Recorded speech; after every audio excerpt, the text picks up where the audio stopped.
finding out the best childbirth day and time, and we can decode this through with the help of astrology. So if anyone is expecting a baby and worried about the best time of the childbirth, so this is the video for you. You can plan childbirth from the time you conceive a baby. This can help you get a healthy and a happy child. Childbirth at the correct time will bring prosperity to the family and also their financial condition with good fortune, and it will make sure that there is no dosha in child horoscope. Astrology calculation can help in children better health, education, career, so that good day for the baby childbirth is calculated by the experts.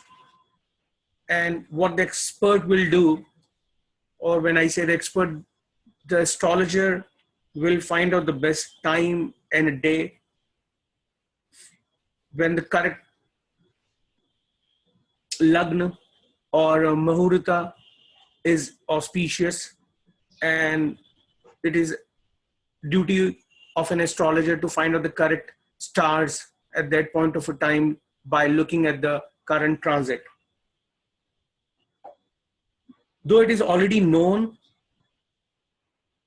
that the birth of the child depends upon the medical treatment, however, if the parallel suggestion of the astrologer is taken, can make your child horoscope strong so that he or she doesn't have to face any problem in his or her life, whether it's related with career or education or marriage or health.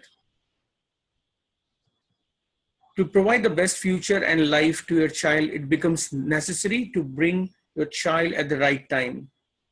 This will make your child,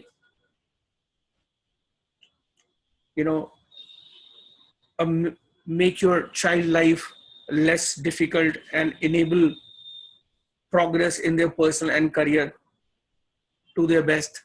So there are some of the rules which I want to share. So even if we follow these handful of rules, we can avoid certain problems in a horoscope. So any native or a couple wants to meet an astrologer, he can check 2 or 3 or few more combination to give the best time, date and a birth of a child. So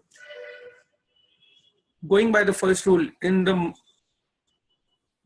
Muhurat Kundli, a maximum planet should be in a square and a trine house, because these houses are said to be called Lakshmi or a Vishnu Sthan, and we should avoid any planet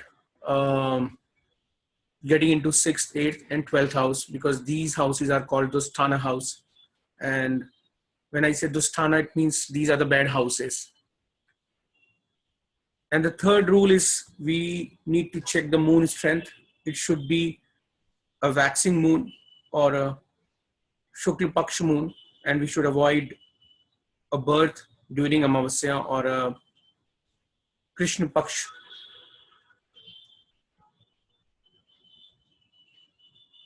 And if you see the rule number 4,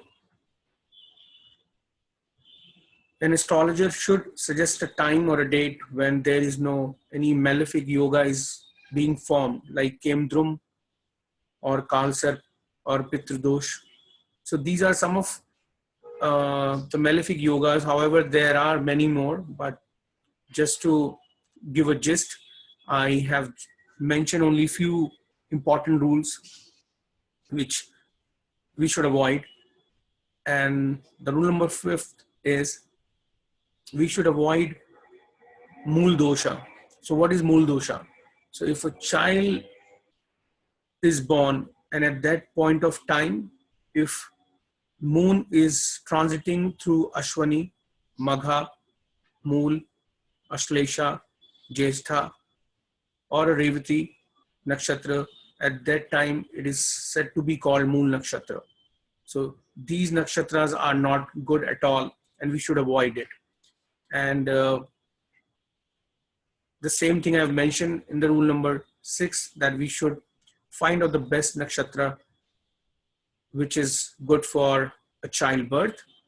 And yes, I have mentioned only 6 rules, but these 6 rules can suffice the need and can help you to give the best time for a childbirth. And even if anyone would like to see a more combination, any astrologer can see that. But yes, in nutshell, these are the 6 rules we should ideally follow.